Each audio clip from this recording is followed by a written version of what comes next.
वो generator on करने गए तो ये दुपट्टा फंस गया, इलेक्ट्रिक शॉक लगा और वहीं पे डेथ कर गई, बेहोश हो गई। बताइए कि उनकी देखिए छोटी सी बच्ची है, इनका क्या भविष्य है।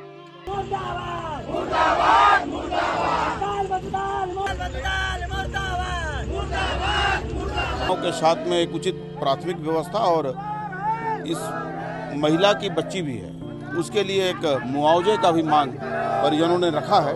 अंबिकापुर के मेडिकल कॉलेज अस्पताल के पास यह दृश्य सिर्फ एक प्रदर्शन नहीं बल्कि उस दर्द, गुस्से और लाचारी की तस्वीर है जिसे शायद सिस्टम देखना ही नहीं चाहता।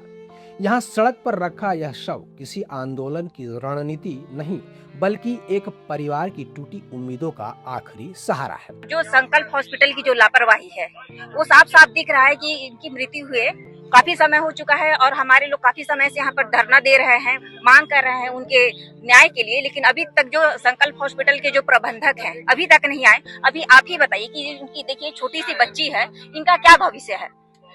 तो जो वहाँ के जो प्रबंधक है वो आके बताए कि इसका क्या भविष्य है और अभी तक वो क्यों नहीं आ रहे हैं। और यहाँ पर मैं जिला प्रशासन से भी पूछना चाहूंगी कि आखिर यहाँ पर किस तरीके का न्याय व्यवस्था है। अभी यही किसी अधिकारी या नेता मंत्री की बच्ची होती तो क्या इस तरीके का भीड़ होता क्या यहाँ भी। अभी वह 1 घंटे में उसको न्याय मिल चुका होता। मामला है संकल्प अस्पताल का, जहां एक महिला गार्ड की जनरेटर के पंखे में फंसकर मौत हो गई। मौत कैसे हुई ये जांच का विषय हो सकता है, लेकिन सवाल यह है कि क्या एक इंसान की जान इतनी सस्ती हो गई है कि उसकी कीमत अब मोल भाव से तय होगी। परिजन 50 लाख मुआवजे और एक सदस्य को नौकरी की मांग कर रहे हैं और ये मांग सिर्फ पैसे का नहीं है बल्कि उस सुरक्षा की है जो कागजों में तो बहुत मजबूत है लेकिन जमीन पर अक्सर जनरेटर के पंखे से भी कमजोर साबित होती है। वो जनरेटर ऑन करने गए तो ये दुपट्टा फंस गया, इलेक्ट्रिक शॉक लगा और वहीं पे डेथ कर गई, बेहोश हो गई। फिर इसको लिपापोती करने के लिए 2 दिन हॉस्पिटल में रखेंगे।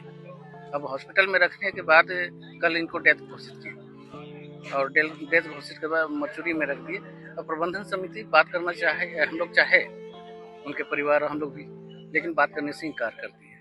नहीं आया, हमारे बुलाया 2-3 बार बुलवाया लेकिन नहीं आया। समाज सेवी संगठन का भी कहना है कि ये सिर्फ एक हादसा नहीं बल्कि लापरवाही का कहानी है, जहां सुरक्षा इंतजाम शायद फाइलों में पूरे थे लेकिन हकीकत में अधूरे थे। कम से कम इन्हें संवेदनाओं के साथ में एक उचित प्राथमिक व्यवस्था और इस महिला की बच्ची भी है, उसके लिए एक मुआवजे का भी मांग परिजनों ने रखा है। इन सब को लेकर के इन्होंने आंदोलन किया है। परिजन के जो महिला का डेथ हुआ उसकी सास की तरफ से खबर आया था तो हम लोग यहाँ पहुँचे हैं और कोशिश कर रहे हैं कि पीड़ित परिवार को जो आर्थिक मदद मिल सके वो मिले और जिनका मृत्यु हुआ उसके साथ न्याय हो, उचित हो। हमारे देश में हर हादसे के बाद एक परंपरा है।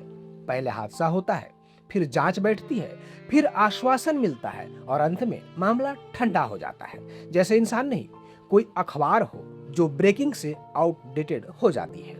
फिलहाल सड़क पर बैठा ये आक्रोश प्रशासन के लिए एक चुनौती है कि वे सिर्फ बयान देगा या फिर इस बार सच में जिम्मेदारी तय होगी।